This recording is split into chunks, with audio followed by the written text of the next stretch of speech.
días, niños, muy buenos días, papás. Los saluda la maestra Lisbeth, esperando se encuentren con excelente salud y con muy buen ánimo para comenzar a trabajar en la clase del día de hoy, viernes 26 de febrero del 2021. Muchísimas gracias por estar de nuevo en estas clases a distancia. Espero todas estas explicaciones te sirvan para que tú puedas aprender día a día un poquito más. Hay que estar concentrados y reunir el material que ocuparemos para la sesión de hoy. En la primera actividad trabajaremos con historia y tú necesitarás tu libro y tu guía aplicados. En la segunda actividad trabajaremos con matemáticas y necesitarás el libro de matemáticas 5. Y en la tercera actividad trabajaremos con tu materia de socioemocional y trabajaremos con el libro de socioemocional. Hay que estar concentrados y tener todo a la mano. Recuerda colocar fecha, título e instrucciones y que las evidencias estén claras para podértelas calificar. Cualquier duda, estoy a tus órdenes. Si tienes alguna dificultad, me puedes contactar y yo te ayudo sin ningún problema. Deseo que tu día sea excelente. Vamos a comenzar con las clases del día de hoy.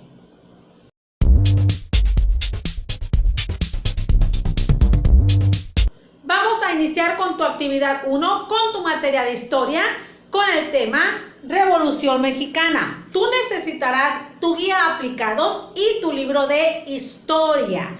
Hay que concentrarse porque esta materia trae mucha información o muchos números en cuestión de las fechas, pero hay que estar atentos, por favor. El objetivo de la clase es que tú recuerdes por qué surgió la Revolución Mexicana, qué fue la Revolución Mexicana y quiénes participaron. Hay que estar concentrados, por favor. Antes de iniciar voy a hacerte algunas preguntas. ¿Por qué se desarrolló la Revolución Mexicana? ¿Cuál era el propósito de este levantamiento? ¿Quiénes participaron? Muy bien, yo se los voy a explicar. La Revolución Mexicana fue un acontecimiento de demasiada importancia para nuestro país. La Revolución Mexicana oficialmente inició el 20 de noviembre de 1910, pero ¿por qué inició o cuál era su objetivo principal? El objetivo principal de este levantamiento era terminar con la dictadura del gobierno de Porfirio Díaz, el cual había ejercido su poder por más de 30 años. Ese era el objetivo principal de esta Revolución Mexicana, así como también mejorar las condiciones de trabajo de los empleados y también el salario, así como también luchar por los derechos de los campesinos, obreros y peones. Pero ustedes me preguntarán, ¿cómo inició, maestra, o quiénes participaron? Luego de más de 30 años de poder de Porfirio Díaz, surgieron varios grupos políticos contrarios, exigiendo su renuncia.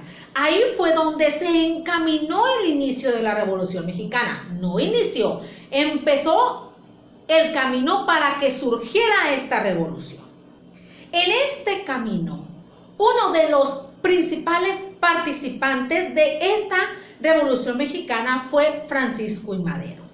Ese personaje, en 1909, fundó el partido antirreeleccionista. Pero ¿cuál era el propósito de ese partido que fundó Francisco I. Madero, uno de los personajes principales de nuestra Revolución Mexicana?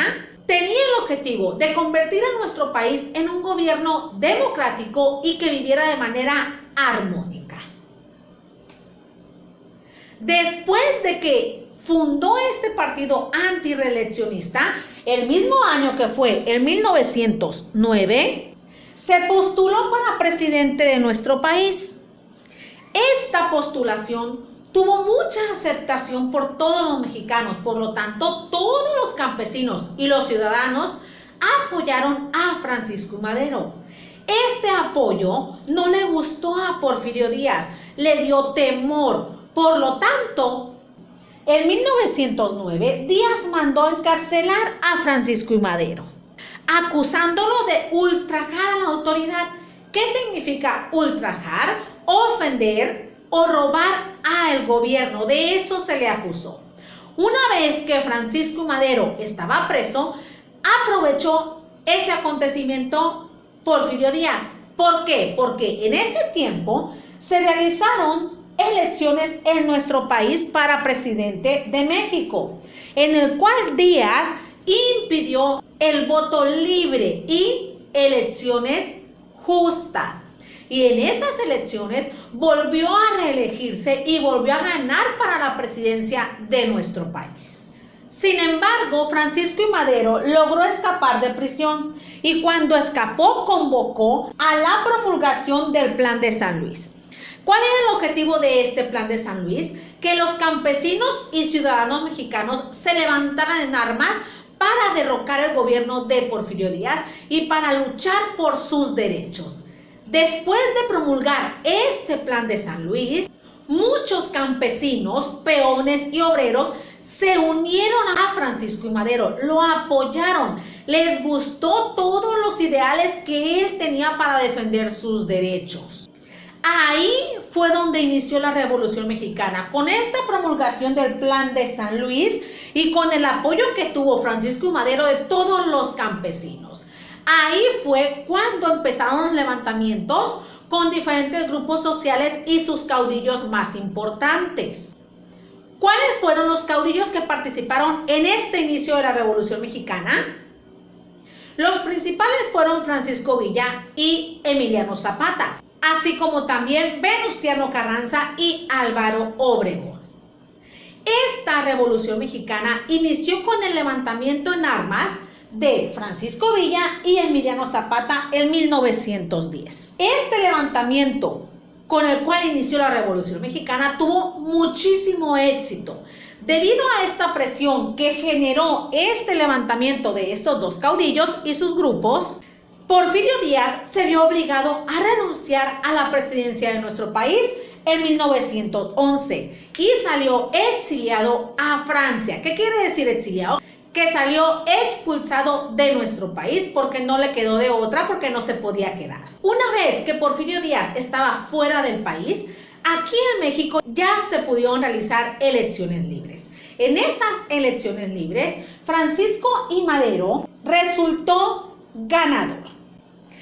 Este trató de cumplir con todas las peticiones de los campesinos y ciudadanos mexicanos acorde a la ley del país, pero no tuvo éxito. ¿Por qué no tuvo éxito Francisco I. Madero cuando empezó a gobernar nuestro país como presidente de México? Porque había muchísimas demandas y no se le podía dar gusto a todas las que llegaban a la presidencia de México. Algunos de estos seguidores, como Emiliano Zapata y Francisco Villa, le exigían a Francisco I. Madero que cumpliera con las demandas y peticiones que le estaban exigiendo. Francisco I. Madero no pudo con tantas demandas, por lo que este incumplimiento de Francisco I. Madero disgustó a todos los caudillos, en especial a Emiliano Zapata.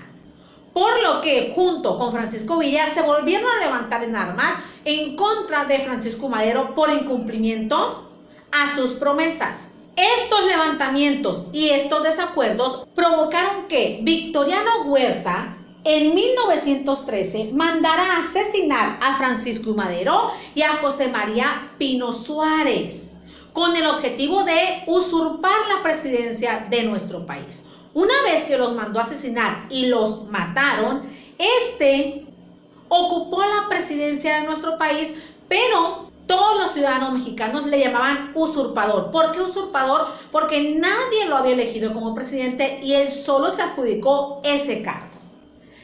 Ante este hecho, Venustiano Carranza, Álvaro Obregón, Francisco Villa y Emiliano Zapata se levantaron en armas en contra de Victoriano Huerta por usurpar al presidente Francisco I. Madero después de haberlo asesinado. Ante este levantamiento, y era tanta la presión de este grupo, Victoriano Huerta en 1914 se vio obligado a renunciar a la presidencia de nuestro país. Por lo que Venustiano Carranza se declaró triunfador y fue considerado presidente de la República. En este año, 1914, cuando Venustiano Carranza ocupó la presidencia de nuestro país, se reunieron varios revolucionarios como Francisco Villa, Emiliano Zapata, Álvaro Obregón y el mismo Venustiano Carranza.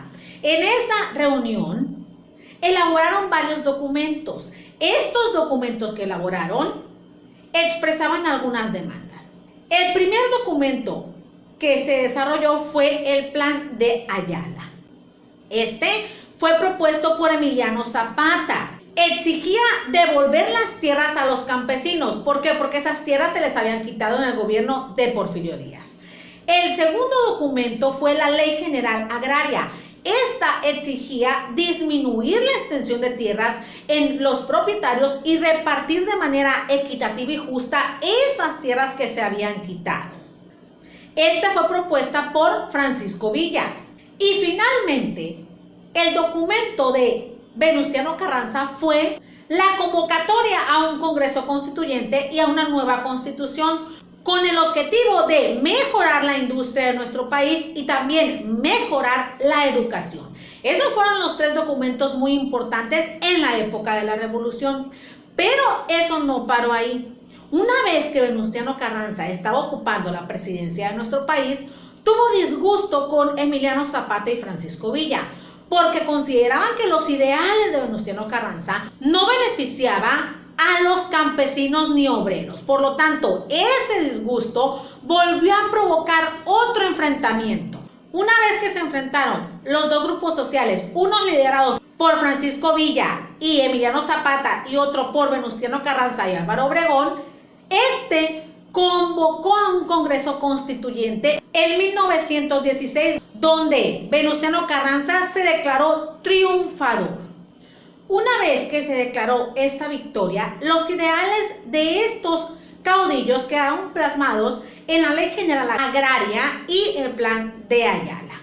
Si ustedes se fijan, la Revolución Mexicana fue un suceso muy importante para nuestro país, ya que a partir de este levantamiento se desarrolló, se creó una nueva constitución que luchaba por mejores derechos para los mexicanos.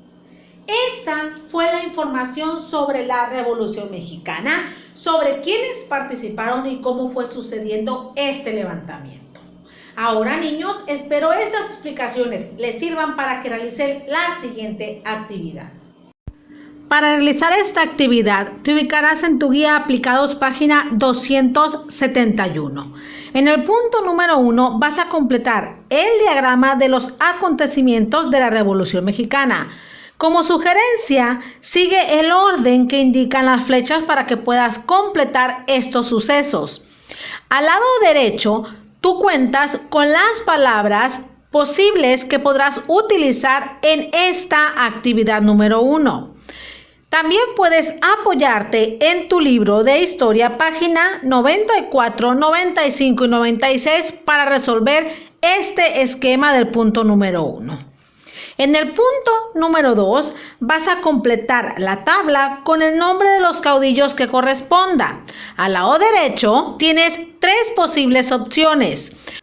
Puedes apoyarte también en tu libro de historia, páginas 78 y 79 para resolver el punto número 2. Tómate el tiempo que tú requieras para que realices esta actividad. Una vez que la termines, nos pasaremos a la número 2.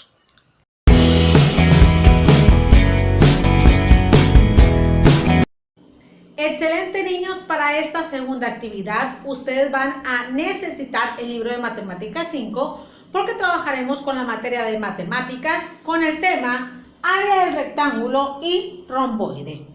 Para iniciar la clase les voy a recordar qué es el área.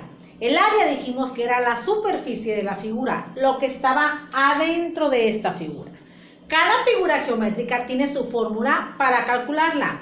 Ahora no vamos a explicar las características ni del rectángulo ni del romboide porque ya las hemos visto toda la semana. Ahora vamos a entrar de lleno con las fórmulas. Para calcular el área del rectángulo vamos a ocupar esta fórmula. Base por altura. La base es la que sostiene la figura y la altura es la que va de la base al vértice opuesto. Para calcular el área del romboide vamos a necesitar la base y la altura, que igualmente la base es la que sostiene la figura y la altura es la que va de la base al vértice opuesto, de la base al vértice opuesto. ¿Sale? ¿Hasta ahí entendido? Estos son los 2 elementos que tú vas a necesitar para calcular el área del rectángulo y del romboide. Primero vamos a identificar ¿Qué figura es esta? ¿Rectángulo o romboide? Rectángulo, ¿verdad?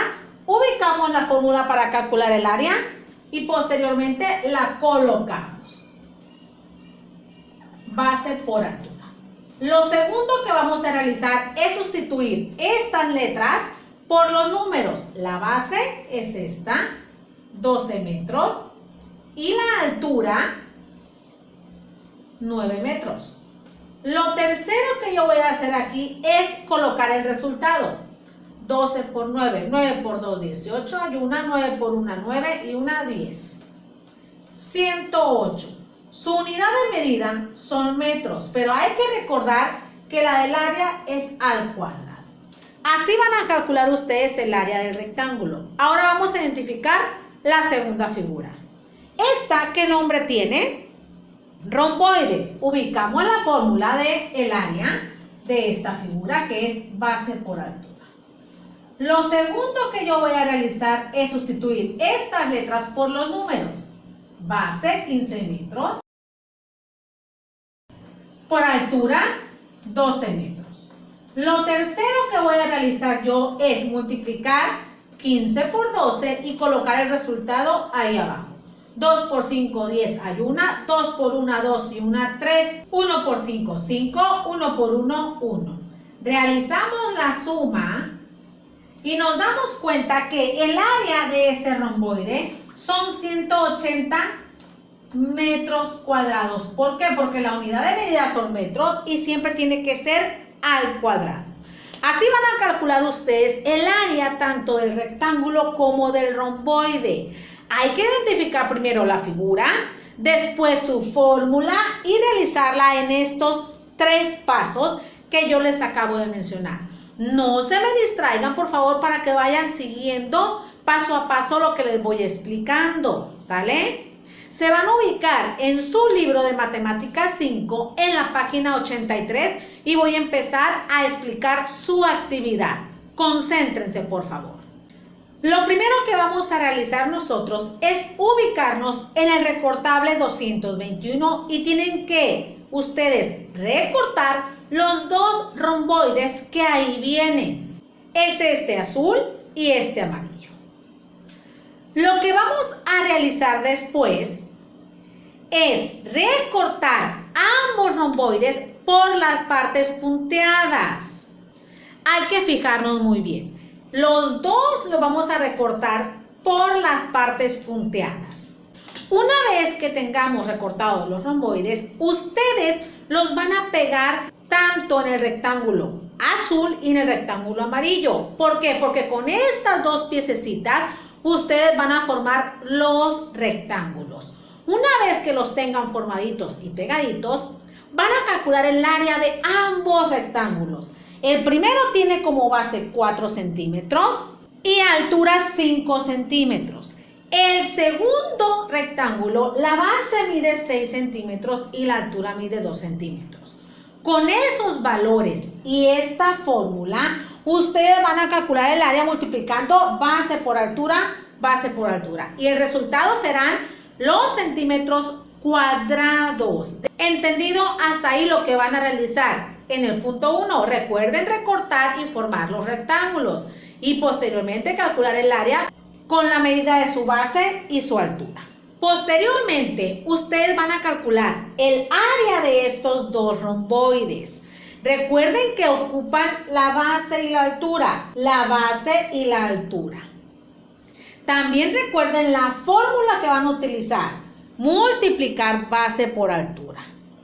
Eso es lo que van a realizar en el punto siguiente. Calcular el área de estos romboides con las medidas que aquí se les proporcionan. Y el resultado serán metros cuadrados. Por ejemplo, 3 por 5 y lo que salga metros cuadrados. 55 por 50 y lo que salga metros cuadrados.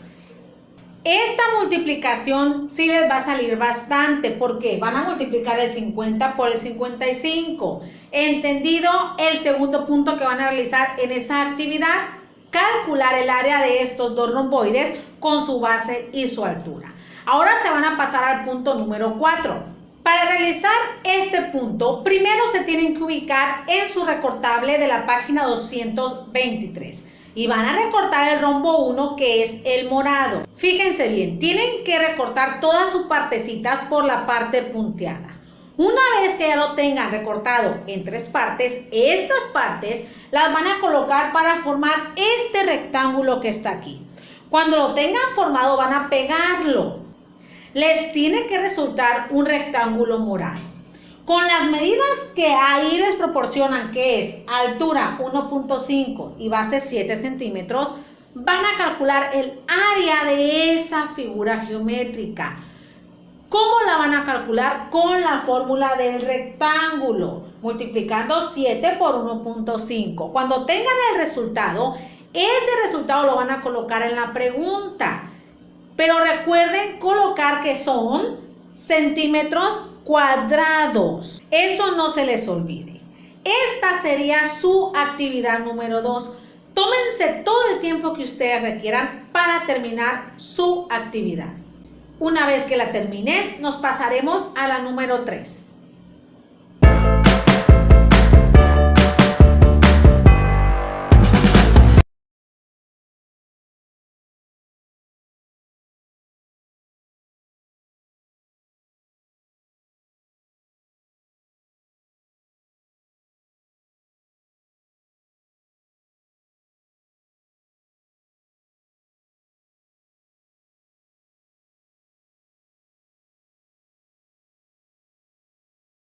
Excelente, niños, damos por su actividad 3 en su materia socioemocional. Para esta ocasión estaremos trabajando en el libro socioemocional con el tema Una mente creativa. Antes de iniciar, quisiera realizarte algunas preguntas. ¿Cómo le haces tú cuando tienes un problema y lo quieres solucionar? ¿Quién te ayuda a resolverlo? Cuando nosotros tenemos algún problema o alguna dificultad, debemos de tener en cuenta que con toda la certeza del mundo existen soluciones para ese problema. E incluso en ocasiones se necesita una mente creativa. Pero ¿cómo podemos hacerle nosotros para solucionar este problema? Primero es tener la mente tranquila y reflexionar sobre las posibles soluciones que tiene ese conflicto o ese problema. Pero ustedes se preguntarán, ¿qué son soluciones? Son las formas como tú puedes resolver ese problema o ese conflicto. Primero hay que visualizar cuántas soluciones tienes y estar tranquilo. También es necesario identificar cuáles son las consecuencias de ese problema que tú tienes. ¿Cuáles son los retos que enfrentarías tú ante esta situación? Ustedes se preguntarán, ¿qué son retos? Son situaciones que te resultan a ti difícil realizar. ¿Qué retos vas a enfrentar tú ante esa situación? Eso es importante que tú lo identifiques. Y finalmente, una vez que identifiques las consecuencias, las posibles soluciones y estés tranquilo, es necesario plantearte el procedimiento para llegar a la solución o plantearte pasos que te ayuden a llegar a un buen resultado. Eso es lo último que tú debes de realizar. Plantearte los pasos para llegar a una solución positiva ante ese problema. Déjame decirte que cada uno de nosotros tiene una mente creativa con la cual cuenta para solucionar cualquier problema que se le ponga enfrente. Con nuestra mente, cada uno de nosotros podemos realizar estrategias o procedimientos que nos ayuden a llegar a una solución ante cualquier conflicto, reto o problema. En ocasiones, niños, lo único que nos falta es usar creatividad para llegar a esa solución y a que tenga consecuencias positivas. Pero, ¿qué puedo hacer yo para llegar a una solución creativa? Bueno, primero es calmarte, respirar profundo ante esa situación.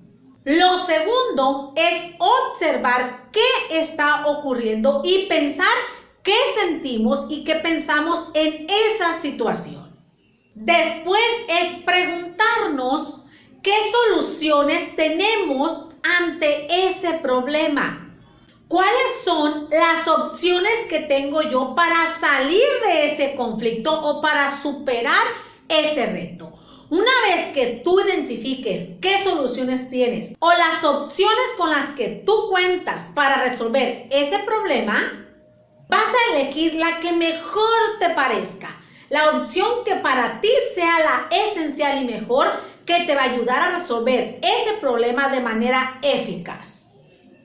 Con esos pasos que te di, vas a poder solucionar cualquier tipo de problemas o incluso tú puedes encontrar otros pasos u otro procedimiento que te van a llevar a solucionar de manera creativa tus problemas. Solo es cuestión de que nos calmemos, pensemos y reflexionemos las posibles soluciones con las que nosotros contamos ante esa situación. En eso consiste la mente creativa, niños, que ustedes encuentren la solución a cualquier reto o a cualquier situación. Ahora, niños, espero mis explicaciones te hayan servido para contestar la siguiente actividad. Pongan atención. Para realizar esta actividad, te ubicarás en tu libro de socioemocional, página 24 y 25. En el punto número 1, vas a leer cada uno de los casos y vas a ayudar a estos niños a resolver los problemas que enfrentan, completando las 3 columnas. En la segunda columna vas a colocar los retos a enfrentar para resolver el caso. Y en la tercera vas a colocar qué solución le darías a ese problema. Posteriormente te pasarás al punto número 2. En el punto número 2 vas a reflexionar sobre algún problema que necesites resolver en estos momentos. O quizá que se trate de algo que ya sucedió hace tiempo en la escuela, con algún maestro, con algún compañero o en tu familia, y vas a contestar las 3 preguntas. Y al final vas a dialogar con alguna persona en tu familia sobre el problema que necesiten solucionar. Y después vas a elaborar un procedimiento para enfrentar los retos que plantearon y los vas a escribir en estos 5 renglones. Tómate el tiempo que tú requieras para realizar esta última actividad. Excelente, niños, llegaron al final de la clase. Excelente, niños, han llegado al final de sus clases. Muchísimas gracias por haberme acompañado toda esta semana. Les mando un fuerte abrazo y un beso de parte de su maestra que los quiere y los extraña. Deseo que tengan un excelente fin de semana. Cuídense mucho y cuiden su salud. Nos vemos el día lunes. Pásenla excelente. Bye.